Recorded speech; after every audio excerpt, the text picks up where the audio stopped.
When security blocked the exit to the entire floor, I stared at them, confused. Then Sophie came marching over with a group of admin staff. They all stood around me, and the security guards politely asked me to stay for a moment. 3 hours ago, I forked out my own money for a first-class ticket to lock in the $10 million deal before our competitors could. But when I got back to the office after signing the contract, I found a termination notice in the company group chat. I stormed into the CEO's office, but the new assistant Sophie blocked me, nose in the air. Company policy is non-negotiable. All business travel is economy class only. You knew the rules and broke them anyway. Should we throw out the entire rulebook just for you? My fiancé Lucas, the CEO, chummed right in. As a department director, you set the tone for everyone else. This is completely unacceptable. Through the slits of the blinds, I saw Sophie and Lucas standing way too close, their body language screaming affair. I turned around and dialed a number. I'm bringing the 10 million Energy Veta project in as my equity state. Quick question, does your company ban top performers from flying business class to close deal? Julian was quiet for a beat, then laughed. What kind of idiot company ties its best people hands with stupid rules? Alora, tell me exactly what's going on over there. I sent over the project executive summary. Make me a partner and we split this project and all future revenue from it 50-50. He replied instantly, sending over the digital partnership agreement. This project is going to unlock at least a $100 million market. Bringing you on as a partner, we're getting the better end of this deal, hands down. Wait, aren't you and Lucas supposed to get married soon? You sure you want to burn this bridge? I tried to get you to speak at our tech summit last year and you turned me down to stay loyal to his company. I filled out the agreement as fast as I could. My heart cold. Let's stick to business. I just need to know, with this project, can we take the lead on the industry standards review next quarter? He replied with absolute confidence. Lucas only stays in the game because of you. If you come over, I promise you he won't even get a seat at the table when we write the new industry rules. I sent back the signed agreement and all the project handoff details. Then I look forward to working with you. When Julian got the files, his tone dropped to dead serious. Alora, are you 100% sure about this? Once you sign on, even if you and Lucas make up later, I'm never letting you take this project back. I let out a bitter laugh to myself. Make up? Not in a million years. I'd pulled all-nighters, raced against the clock to sign the deal before our competitor's launch, and paid for the ticket myself. But Lucas brushed off my explanation completely, eating every word Sophie said. Every single employee is economy class through the admin system before travel. Every single employee requests economy class through the admin system before traveling. You bought first class without approval. This is a direct challenge to company policy. I scoffed and turned to face him. Do you have any idea that Victor Leroy, their EVP, was on that exact same first-class flight? If I hadn't been there to pitch him before our competitors, we would have lost the $10 million deal. And I'm the one in the wrong? Lucas frowned. Alara, stop patting yourself on the back. I already had a verbal agreement with Victor. You were just going there to sign the paperwork, that's it. But you went and defied Sophie's cost-cutting initiative, wasting company money on luxury. This calls for severe punishment. This isn't about the money, Alara, it's about respect. If you don't apologize, you're showing you don't care about company rules at all. His words hit me like a ton of bricks. This whole thing was never about the rules, it was about protecting Sophie. It was absurd. I'd paid for the ticket myself, I'd done everything for this company, and this was how they repay me. I felt sick. Sophie had only just graduated from intern to full-time, but Lucas had put her in charge of the entire company's belt quieting, calling the shots, and she was now going to make sure everyone knew it. And the most ridiculous rule of all? To cut costs, all employees must fly economy class. I'd been overseas on a project for weeks, so I'd completely missed the new policy. Before executives could upgrade to business class for special cases, you just had to fill out a request task. I thought things were still the same. My upgrade request was still pending approval when Sophie found my first-class receipt and immediately reported me to Lucas. I saw the scathing email she'd sent him on her computer screen. I shook my head, pushing the memories away, and said to Julian, "Save me an office. I'll be there tomorrow with the full project plan." I hung up and went to pack up my personal things from my office. I'd built this company with Lucas from scratch over 6 years. From a single idea to a team of over 100 people, my office was full of years of hard work, and I had a lot to pack. I just packed my personal laptop and a few boxes of files and was about to leave. When security blocked the exit to the entire floor, I stared at them, confused. Then Sophie came marching over with a group of admin staff. They all stood around me, and the security guards politely asked me to stay for a moment. Luckily, you stopped her in time. She was going to take all these important work documents with her. What are you doing? My wrists ached from being held. Everyone on my team saw what happened. I felt completely humiliated. I haven't taken any leave this office right now. And all these files right here. I knew you'd been overseeing the office. You would have made copies of everything and left. That's my personal laptop, and those are my personal notes. Any storage device leaving the building requires IT security approval. I don't see any request from you in the system. I only use it for personal emails. All the project data is encrypted on company servers. You have no right to search my personal property. She acted like she hadn't heard a word I said, and nodded at the guards to take my laptop by force. These are my things! You have no right to touch them! But the guards were too strong. They held me down, and Sophie snatched my laptop away. How else will we know if you backed up company secrets? We're wiping it and running a full scan. This is illegal. Are you really gonna let her get away with this? Sophie's just following company policy. If you have nothing to shite, you have nothing to worry about. I forced myself to calm down. There was no point in arguing further. Ilara, if you want to resolve this peacefully, transfer the Energy VT project back to the company tomorrow. I'll pretend none of this happened, and you'll get your laptop back immediately. I let out a cold laugh. Transfer the project to him? I will never agree to that. Even if I hadn't already signed with Julian, I would never hand over my life's work to these people. Especially not when the company had turned into this toxic mess. Lucas had personally taken a client out to dinner for a merely $500,000 deal. But Sophie, in her infinite wisdom, had ordered the cheapest possible meal for the client and wouldn't even spring for a bottle of water. And Lucas thought she was a genius for saving the company money. Naturally, the client walked away. Lucas blamed me, of course, saying my project proposal hadn't been good enough to keep the client interested.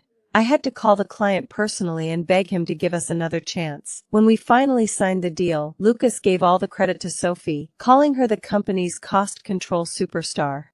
Lucas was totally under Sophie's thumb now, and I realized the signs had been there all along. These are the company-issued tablet, voice recorder, external hard drive, and all project backups made on company equipment. She pulled every single thing out of the box and held it up for everyone to see. I didn't care about any of that, but when she picked up that external hard drive, I lost. That has all my personal portfolio and design sketches from college. Give it back to me. Yours? Anything you created while working here belongs to the company. I laughed out loud at the absurdity of it. That drive had every single thing I'd created since college. I'd clicked on it in my free time that had nothing to do with Lucas's company. I'd wanted a clean break. I'd planned to just walk away and never look back. Then it was time to cut all ties for good.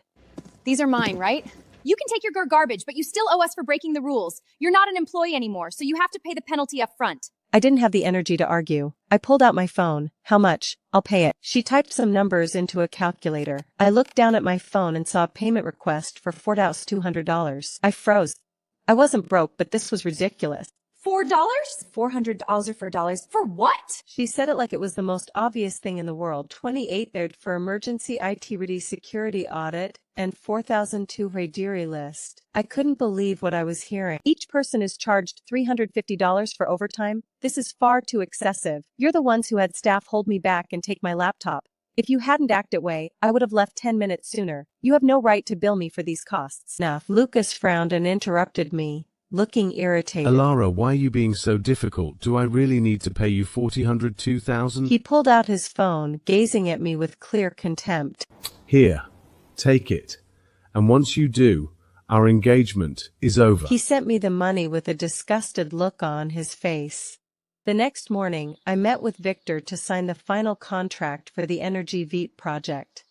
Victor's company was the leader in the new energy space, and they had a massive need for our advanced storage materials. Landing a partnership with him was the holy grail for every company in our industry. His schedule was top secret. If I hadn't found out about his flight through a personal connection a week early, I never would have gotten the chance to pitch him. I'd pitched him my technical vision every single day for a week, and he'd finally been won over by my expertise and my vision for the future. I'd thought that once this project launched, Lucas and I could finally focus on our wedding. But, since the day Sophie was promoted, these matters might have long been out of his mind. I walked out of the building after signing the contract and ran straight into Sophie in the lobby. She'd me up and down and sneered. Here to sleep your way to a deal, I suppose? I glared at her, furious that she'd insult my professionalism. Watch your mouth. Her eyes dropped to the coffee stain on my skirt. A coffee here costs $140, you owe $4,200 in fines, but you're here? Yeah, right. I bet you used your charms on clients. And judging by that stain, it backfired bad. Oh, you actually got the contract? That desperate to come crawling back to Lucas? I'm never going back to that company. Sure you aren't. Keep lying to yourself. I tried to grab the folder back, but she snatched it away first. You senior people are all the same. Always cutting corners and sleeping your way to the top. Don't you feel guilty about cheating your way to success? You're the reason this industry has such a bad reputation. No ethics, no professionalism, you're disgusting. Say one more word, and my lawyer will sue you for defamation so hard you'll be paying me off for the rest of your life. Her eyes welled up with fake tears and she ran to hide behind Lucas, who just walked in. Lucas saw her distressed state and turned on me, furious. She said I only got it by selling out the company, and she tried to destroy the contract. I was just trying to help the company. What an actress, she could turn black into white with that mouth. But Lucas ate it up. He called security over and had them grab my wrists. I'll make her pay for hurting you. She'll regret ever messing with you. Lucas, don't you dare touch me! I'd known he was cheating, but I still couldn't believe he'd throw away 6 years of history for her. After all, in the early days of the company's establishment, it was I who accompanied him to seek investment everywhere, which exhausted me to the point of being hospitalized. When I'd woken up in that hospital bed, he'd held my hand and promised he'd never let me down. But Lucas didn't even glance at me. Sophie slung to his arm and purred. Lucas, you're so good to me. As the guards dragged me out of the building, Lucas was gently wiping coffee off Sophie's face. Did he scare you, baby? Let's go get something to eat, okay? Julian sent me a text, teasing. I text him back, I'm at the hospital. Alara, how dare you put your hands on her? This is just a misunderstanding. Sophie and I have a purely professional relationship. Not everyone is as conniving as you. She was slandering me. Why shouldn't I stop her? And for the record, I don't give a damn what your relationship is. Oh, you don't care. Then why haven't you accepted my transfer? Why haven't you signed the breakup papers? You're just hurting Sophie to get my attention. This whole act is pathetic, Elira. I pulled out my phone. I'd been so busy finalizing the project plan last night I'd forgotten to accept his transfer. I opened our chat and hit accept right in front of him. Happy now? Lucas's face went blank. He froze, completely caught off guard. Sophie was crying softly behind him, pointing at the file packet in her hand. Lucas, I was just trying to help you. I've been following this project closely, and I finally got the letter of intent. But Alara is jealous of me. When he saw the burn on my arm, he rushed over, panic in his eyes. What the hell happened to you? I pulled the USB drive necklace out of my bag. It's nothing, just a scratch. I'll be fine in a few days. This has the full project plan for the Victor deal. He needs new materials every quarter and each order is $10 million plus. I proposed we build custom solutions for him. Thank God I'd had the foresight to make a backup. With everything that had been going wrong lately, I'd encrypted the core files and hidden them on this necklace. The folder Sophie had stolen was just a dummy draft with none of the critical data. Julian's face darkened, his jaw clenched. He said through gritted teeth, Lucas did this to you? I didn't want to tell him that my ex-fiancé and his mistress had just attacked me. I just stared at the floor. Julian didn't push me. He sat with me while the doctor cleaned and bandaged my arm. You focus on getting better. I'll handle everything at the office. And I promise you, this isn't over. I'm gonna make them pay for what they did to you. I nodded softly. For the first time in a long time, I felt safe. By the time my arm was mostly healed, it was time for the European Innovation Summit. Lucas was there, of course, with Sophie on his arm, dressed in a fancy suit. I kept my face neutral, but I saw Julian clench his fists at his sides. I touched his arm, silently telling him to calm down. Sophie saw the gesture and smirked. Wow, that was fast. You broke up with Lucas, what, a week ago? And you already found a new sugar daddy. Choose your words carefully. Oh, don't get mad at her for telling the truth. You called Sophie a gold digger, but look at you. You're the one warring yourself out for funding. You always said you wanted to wait until marriage to move in together. I thought you were just old-fashioned. Turns out you were just cheating on me this whole time, weren't you? You had your escape plan all laid out. Julian had been holding his temper, but that was the last straw. He stepped forward, towering over Lucas. Take that back.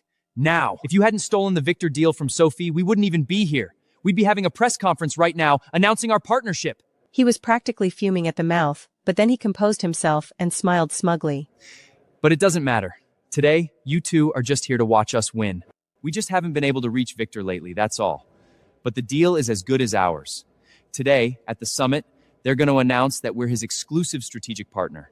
And we're going to be his only materials supplier for the next 10 years. You're way too cocky. Ladies and gentlemen, today we are here to witness a historic partnership. We have selected the exclusive strategic partner of the Viewerdiscretion. Lucas practically jumped out of his seat, grinning from ear to ear. He stood up, shot us a triumphant look, and started walking toward the stage. As he passed us, he sneered.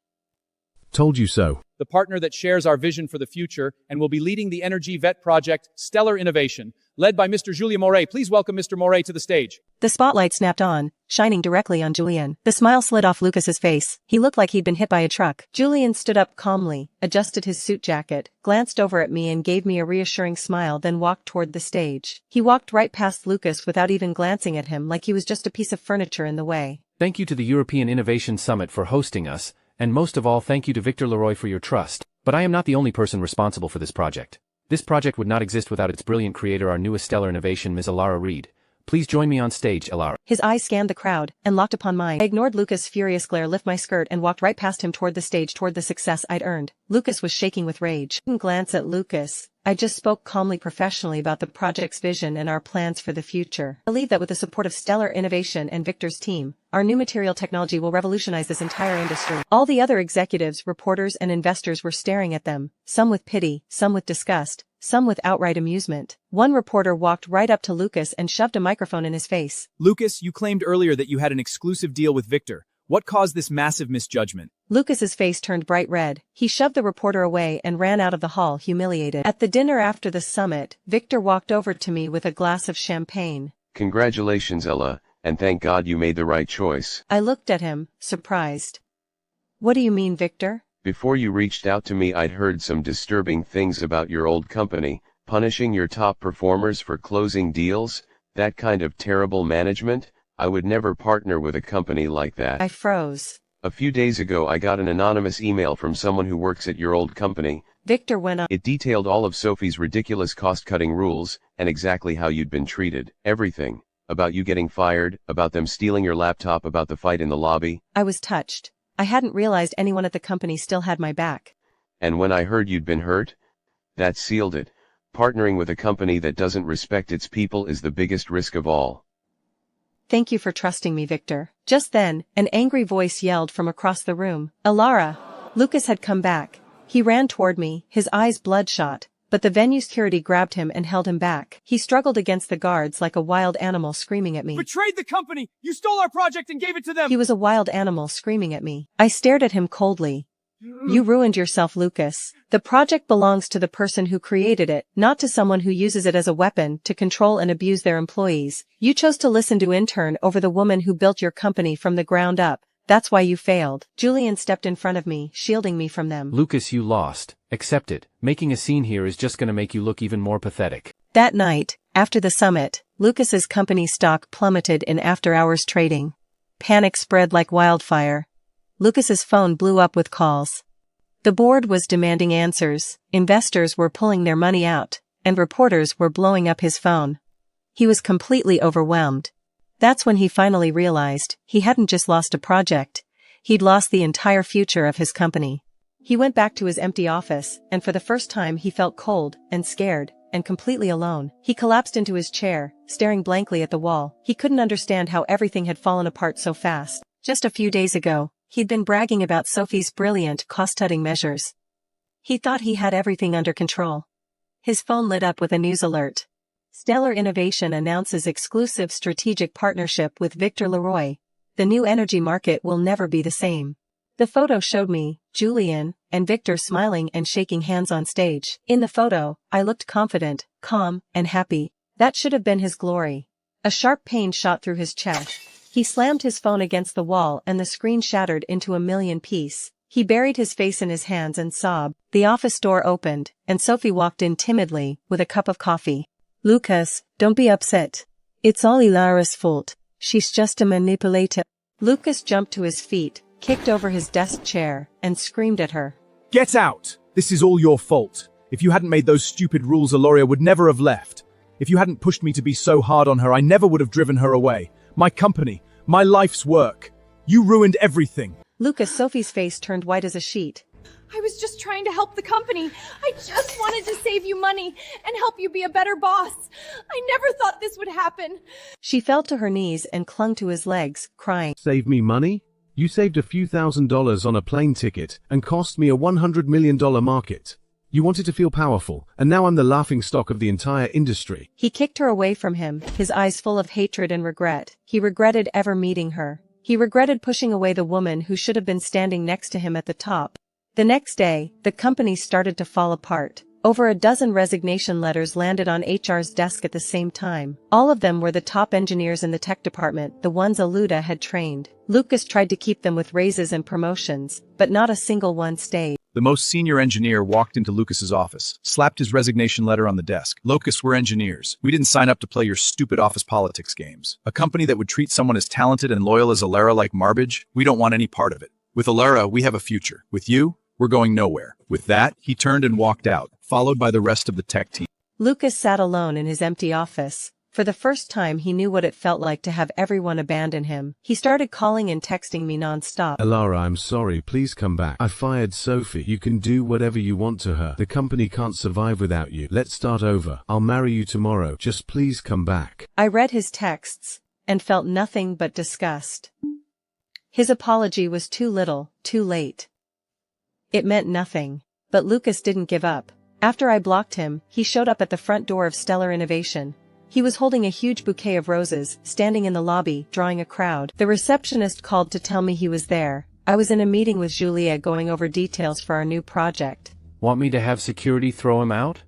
No, I'll go talk to him. I need to end this once and for all. I walked down to the lobby and looked at him through the glass door. He looked terrible, gone, tired, and desperate. When he saw me, his face lit up. He ran to the door, but the access system blocked him from coming Alara, in. please! He pressed his face against the glass and yelled, his voice Just tearing. talk to me, I'm begging you! "Lucas, don't come here again. When you made me pay that $4,200 fine and embarrassed me in front of the whole team. When you let that intern ruin years of my hard work, destroy my... You also caused irreparable losses to the company." I know I was wrong, Alara. I really am so sorry. I wasn't thinking clearly at that time. Please just give me one more chance to make things right. Chance? I looked at him and laughed. When I was in the hospital from working too hard to build your company, did you give me a chance then? When I was traveling the world, closing deals and getting by clients, did you support me then? You had your chance, and you wasted it. I hung up the intercom and turned away. I didn't look back, even as I heard him screaming my name behind me. Meanwhile, Sophie's life was falling apart too. After Lucas had publicly humiliated her and fired her, no one in the industry would touch her. She tried to get another job, but every company turned her down. Word had gotten around about how she'd betrayed her boss and destroyed the company. Desperate, she decided to blackmail Lucas. She knew all his dirty little secrets, like how he'd faked the company's financials to get their first round of funding, or all the shady things he'd done to beat out competitors over the years. "Lucas, I have some things you might not want getting out. $300,000, and I'll keep them to myself." She thought this was her last chance to get rich. But she didn't realize how desperate Lucas was, and how ruthless. When Lucas got the text, he didn't even hesitate. He called the police. I'm being blackmailed. The police arrested Sophie a few hours later.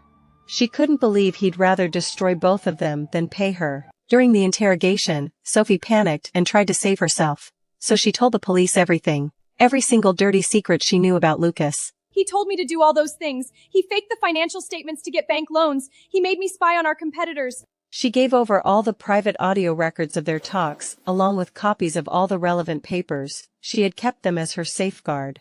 Now these materials became proof that involved them both. When investigators reviewed Sophie's device data, they uncovered a far more startling truth.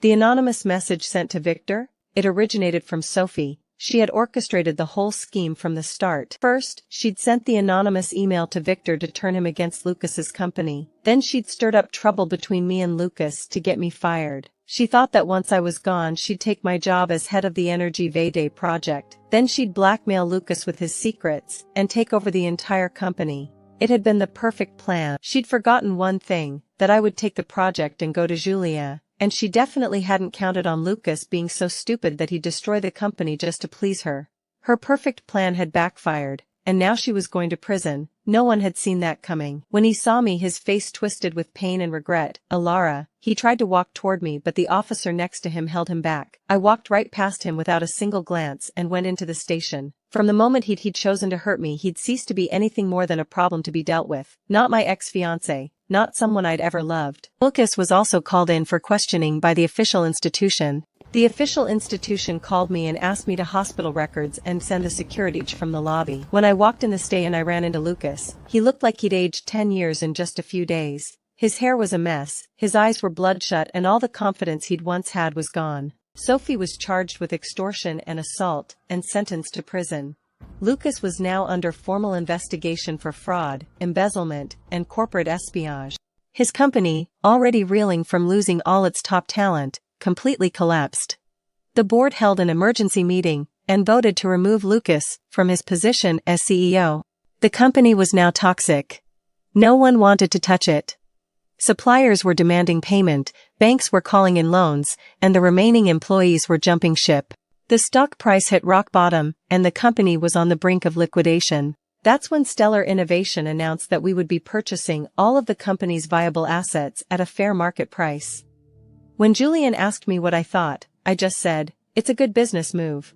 Do whatever you think is best." I knew he was doing it partly to expand our company, and partly to help me close this chapter of my life for good. So Lucas would have to watch as the company he'd built was taken over by the woman he'd thrown away. The acquisition went smoothly. Lucas had no say in the matter at all. He was out on bail, awaiting trial. That night I was leaving the office late and I saw him standing on the sidewalk. Lucas was standing under a streetlight, his shadow stretching long across the pavement. He was wearing a wrinkled dress shirt, unshaven, and looked completely broken. When he saw me, he ran over. I stopped and looked at him coldly. Alora. What do you want? I know I'm too late. I know I messed up everything. I lost the company. I lost all my money. I have nothing left. I just need to know, was there ever a moment when you regretted leaving me? I looked at his broken, regretful face and felt absolutely nothing. Regret? I shook my head slowly. The only thing I regret was ever trusting you. I regret not leaving you the first time you chose Fia over me. Some mistakes, Lucas, you can never take back. Some things once broken can never be fixed. You didn't lose everything. You got exactly what you deserved. He crumpled to the ground, all the strength draining out of him. Lara, I miss you so much. Please, can we start over? I don't care about the company or the money. I just want you. I don't want the company. I don't want the money. I don't want the status. I just want you. I just want us to start over. It's over. It will never be over between us. You didn't just break off our engagement. You destroyed every last bit of trust I had in you.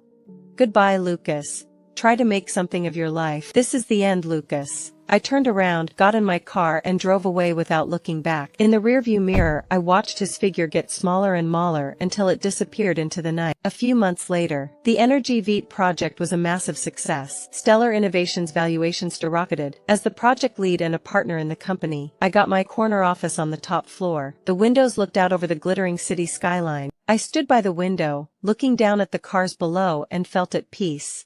My phone buzzed. It was a news alert. Another alert popped up right after. I swiped the notifications away without a second thought. There was a knock on my office door. Julian walked in, holding 2 glasses of champagne. He walked over to me and handed me a glass. What are you looking at? I shook my head and took the glass. Nothing, just the view. He looked out the window with me, then raised his glass. To the successful launch of Phase 1 of our project. I raised my glass too, and to leaving the past where it belongs. Our glasses clicked softly in the quiet office. Julian looked at me, his eyes soft and warm. You've worked so hard for this. I smiled back. So have you. There was something between us now, something that hadn't been there before. And it felt good. It was trust, built from fighting side by side. It was understanding and respect, and something more. I took a sip of champagne. The bubbles tickled my tongue, sweet and bright. All the pain and the hurt of the past was gone, just like the bubbles in the glass. Here 1 second, gone the next. Julian said suddenly. Are you free this weekend? I looked at him. Why? He smiled, and I saw a faint blush on his cheeks. There's a new observatory restaurant that just opened up in the hills. I was wondering if you'd like to go stargazing with me. I looked into his eyes, so full of hope and sincerity, and my heart felt warm. I smiled. I'd love to. The city lights sparkled outside, reflecting in our champagne glasses.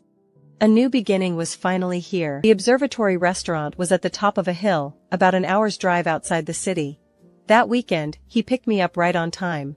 Soft jazz was playing on the radio, and the atmosphere was relaxed and comfortable. Are you nervous? Why would I be nervous? Because this is our first date. Julian, we've known each other for years. It's different now. Before we were just friends. Now, I'm trying to win your heart. The restaurant was perched on the edge of a cliff, with floor-to-ceiling windows looking out at the stars. We sat at a table by the window, and the waiter brought us menus. They're famous for their stargazing tasting menu. Want to try it? Absolutely.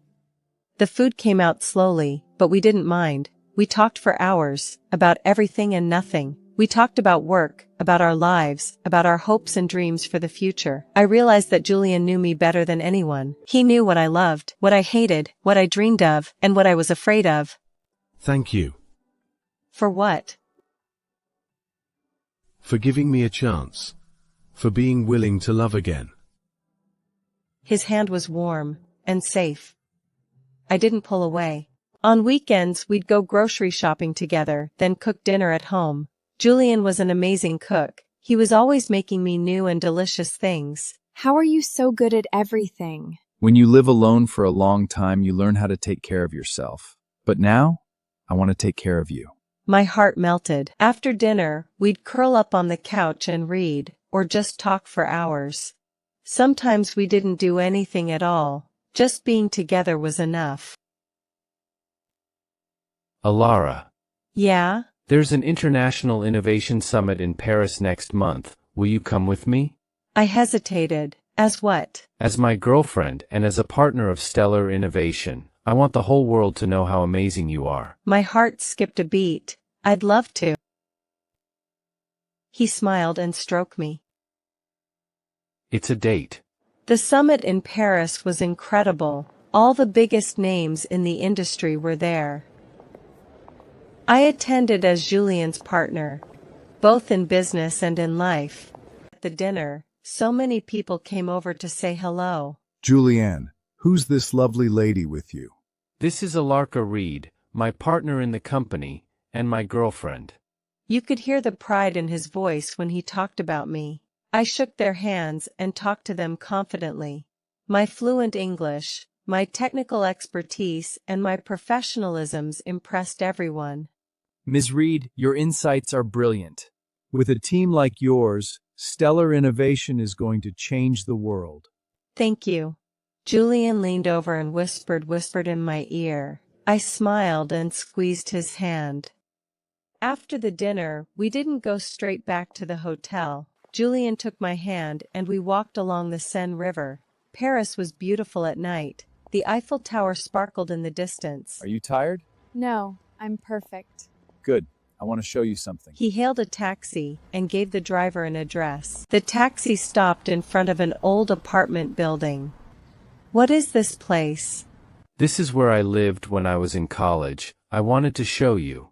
It was a beautiful old building, with wooden stairs that cranked when we walked up them. He lived in the attic apartment on the top floor. Sorry it's a little messy. I have a friend come clean it every once in a while, but... It's perfect. It feels like home.